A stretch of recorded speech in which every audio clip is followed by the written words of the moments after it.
Hello guys, welcome back to my channel. তো দেখো, আমি সকাল সকাল স্নান করে চলে এসেছি।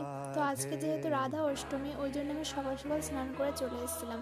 তো অনেক দিন পরে ভিডিও নিয়ে চলে এসেছি। দেখো মা রাধা অষ্টমীর দিন আজ কি কি করে সেগুলোই তোমাদেরকে দেখাবো। তো চলো, দেখো মা ঠাকুর ঘরেও চলে এসছে, সিংহাসন পরিষ্কার করে নিচ্ছে। যেহেতু আজকে রাধা অষ্টমী, তো অনেক দিনই পরিষ্কার করা হয় না সিংহাসন, ওই জন্য মা পরিষ্কার করে নিচ্ছে সকাল সকাল।